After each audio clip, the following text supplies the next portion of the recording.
Bonjour à toutes et à tous et bienvenue dans cette série sur les femmes de la Bible. Aujourd'hui, nous allons parler de Noémie, une femme dont la vie illustre la résilience face aux épreuves, mais aussi la restauration et la transformation que Dieu apporte à ceux qui lui font confiance.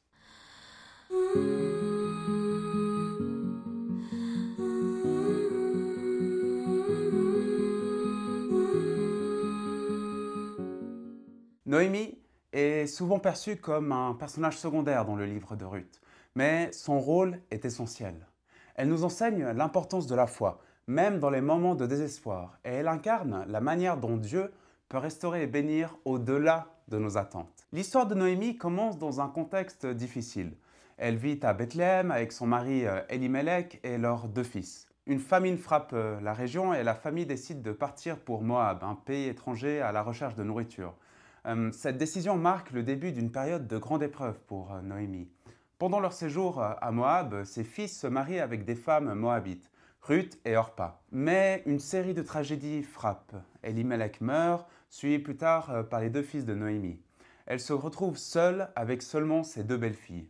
Ces pertes successives la plongent dans une profonde amertume et un sentiment d'abandon. Noémie décide alors de retourner à Bethléem, désespérée mais toujours prête à revenir vers son Dieu. De retour à Bethléem, Noémie exprime son désespoir. Elle demande qu'on ne l'appelle plus Noémie, ce qui signifie agréable, mais Mara, qui signifie amertume, car elle se sent affligée par la main de Dieu. Cette déclaration est poignante, car elle révèle une femme honnête dans sa douleur, qui ne cache pas ses sentiments mais les exprime avec authenticité. Noémie, pourtant brisée, ne renonce pas à sa foi. Elle retourne dans son pays, au milieu de son peuple et sous la protection de l'Éternel. Ce retour est une étape clé. Malgré son amertume, Noémie reste tournée vers Dieu, montrant que même dans le désespoir, revenir à lui est toujours un acte de foi. Ce qui distingue Noémie, c'est la relation spéciale qu'elle entretient avec Ruth. Bien que Noémie encourage ses belles-filles à rester en Moab et à refaire leur vie, Ruth refuse de la quitter.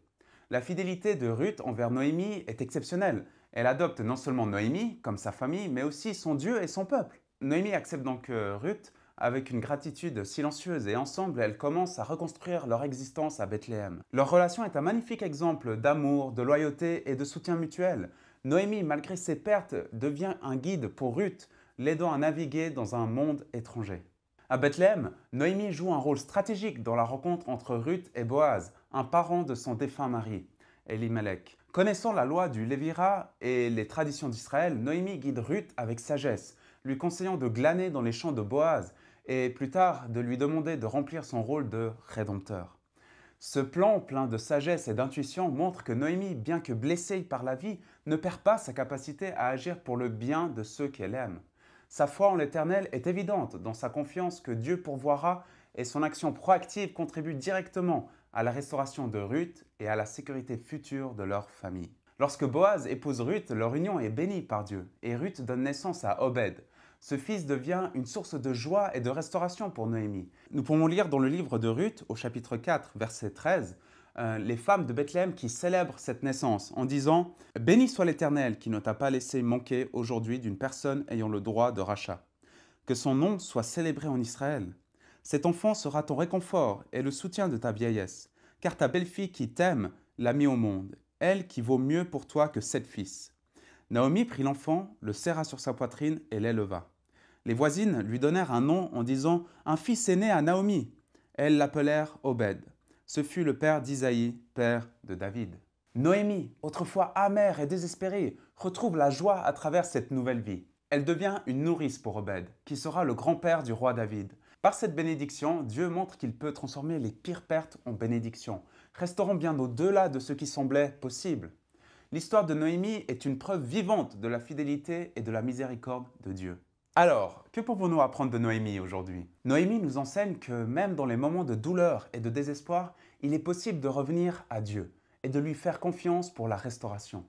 Elle montre que la foi n'exclut pas les émotions humaines. Il est normal d'éprouver de l'amertume ou du désespoir, mais cela ne doit pas nous éloigner de Dieu. Noémie nous inspire également à agir avec sagesse et bienveillance envers ceux qui nous entourent.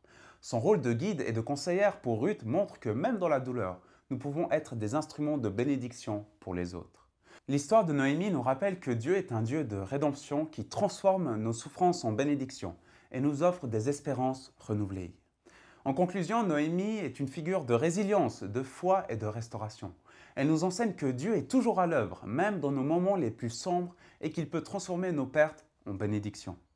Son histoire nous rappelle que peu importe notre situation, il y a toujours de l'espoir dans le plan de Dieu. Merci d'avoir suivi cet épisode sur Noémie. J'espère que son histoire vous a inspiré à faire confiance à Dieu dans les moments de difficulté et à chercher des moyens d'être une bénédiction pour les autres. Abonnez-vous pour la suite de cette série où nous continuerons à explorer la vie de ces femmes extraordinaires de la Bible. Que Dieu vous bénisse et à très bientôt. Bye bye.